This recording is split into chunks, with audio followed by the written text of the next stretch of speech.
Coinbase, l'un des plus gros exchanges au monde, a lancé sa blockchain il y a quelques semaines. Et vous le savez, lorsqu'on lance ce genre de blockchain-là, un layer tout sur Ethereum, ça attire beaucoup de développeurs, mais aussi des arnaqueurs. Les arnaqueurs ont développé sur cette blockchain-là un token BALT et ont réussi à dérober près de 20 millions de dollars. Je vous laisse faire la conversion en francs CFA, je vous laisse faire la conversion en euros. C'est beaucoup d'argent.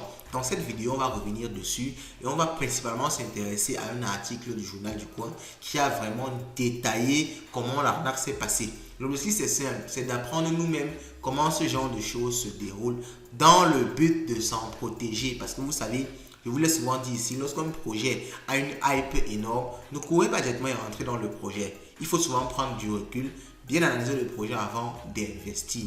BAL a réussi à voler plus de 20 millions de dollars, les gars. Imaginez, c'est toute la fortune de je ne sais pas combien de personnes. Vraiment, il faut faire super attention.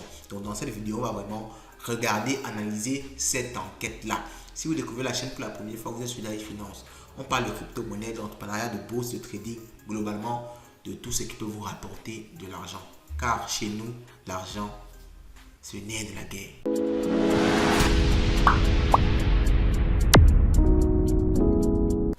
Enquête sur le même coin BAL, l'identité du développeur enfin découverte. Alors cet article de Code, le journal du coin, est vraiment assez long. Donc je vais prendre quelques parties pour vous expliquer juste la quintessence. Maintenant à vous d'aller sur l'article vous-même et le lire de long en large. C'est vraiment assez long. Alors le Rug-Pull a coûté, comme je l'ai dit tout à l'heure, 20 millions de dollars et le token BAL sur la nouvelle blockchain de Coinbase qu'ils ont appelé Base. Donc le tout nouveau layer, tout lancé par Coinbase.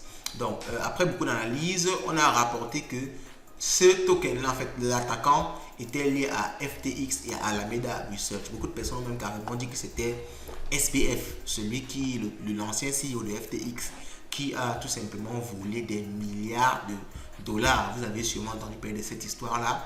D'ailleurs, on en a parlé sur cette chaîne. Regardez dans les vidéos de la chaîne, vous allez tomber dessus. Historique des événements.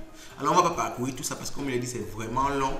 Alors, tout commence déjà par ceci, un tweet de ce monsieur-ci, Titcoin.eth, qui dit avoir acheté 500 dollars de token BAL. Il a acheté 500 dollars de token BAL quand le market cap était autour de 50 000 dollars. Et il dit qu'il s'est réveillé le matin, ces 500 dollars sont devenus 1,5 million de dollars. Vous pouvez vous-même faire le calcul de combien de pourcents le token a pris en valeur.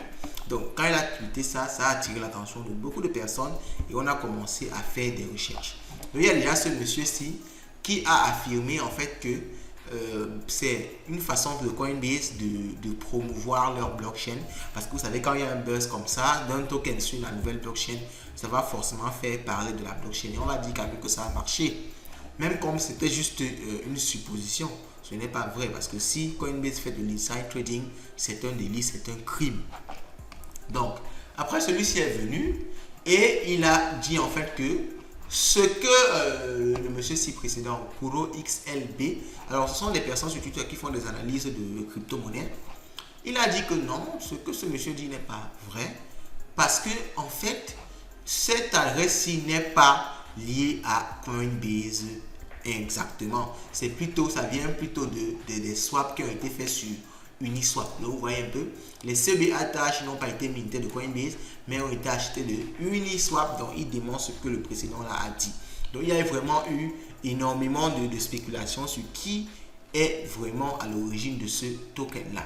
Et après, alors à ce moment là, le token était lancé, des gens achetaient, des gens vendaient, comme vous pouvez voir ici la courbe du token.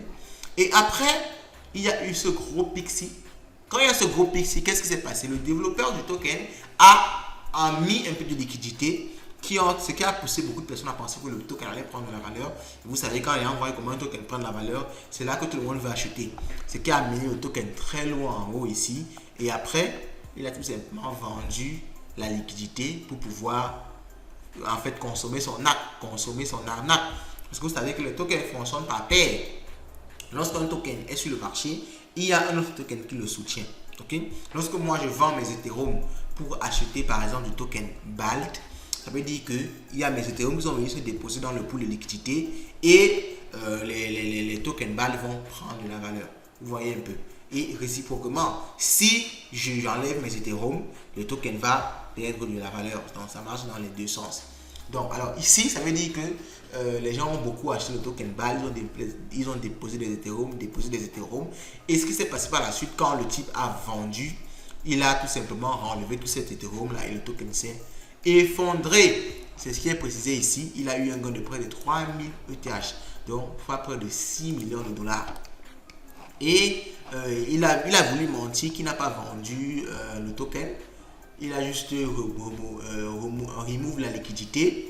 Et quelqu'un l'a corrigé très rapidement en disant que non, on connaît comment ça se passe. Ça veut dire que tu as tout simplement scamé. Il a dit simplement correct.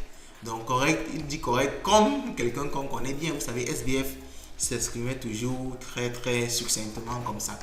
Alors il y a vraiment eu beaucoup de trucs par la suite parce qu'on a vu que le wallet de celui qui avait créé ce token BAL était lié à Alameda Research. Alameda Research, une entreprise de FTX. Donc ce wallet-là avait déjà eu à faire beaucoup de transactions avec FTX Binance et des transactions de plusieurs dizaines de millions de dollars.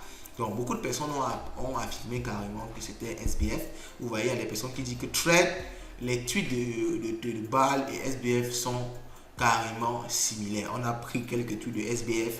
Vous voyez le correct de SBF, correct de SBF, et on a mis ça avec le correct de BAL pour carrément dire que c'est lui. Bon, peut-être c'est aussi une copie, il essaie aussi d'imiter SBF pour dire que c'est lui, mais en même temps c'est possible que ce soit SBF parce que vous savez, il est sûr que actuellement personne ne va penser que c'est lui. Ok, il est carrément sûr que personne ne va penser que c'est lui. Alors il y a d'autres recherches que Zach XBT a fait. XBT c'est un grand analyste sur Twitter et il dit que ce token là, en fait, que Zach a annoncé que l'ancien compte de Serum, qui est un index Solana créé par FTX, qui a été renommé ceci quelques mois, est lié, a promu le token BALT énormément. Donc, ce qui fait encore que c'est un autre lien avec SBF. Donc, mais pour Igor, son nom est compliqué, je ne vais pas prononcer ça, dit que SBF est derrière, c'est un peu trop facile. Il pense plutôt que c'est le co-CEO qui est derrière ça. Donc, parce qu'il a vu que les activités du créateur de BAL et les activités de celui-ci étaient un peu liées, correspondaient. Donc, après des théories, cheatpoint.eth, on a encore cru que, en fait, on a reparti réanalyser celui qui avait dit gagner beaucoup d'argent parce que c'était la promotion qu'il faisait. Et qu'est-ce qu'on a trouvé? Ne montre aucun valeur. Avant, on a vu que son nom, parce que son nom est lié à une adresse Ethereum, et on a vu que notre cher influenceur n'ayant brillé des fonds que bien après le rug pull terminé. Aussi, aucun ne pouvant l'affilier de près ou de loin au développeur du token montre le bout de son nez en épluchant son wallet. Donc, on n'a pas vu que c'était lui directement qui avait fait cela. Donc, alors, il y a vraiment eu beaucoup de théories.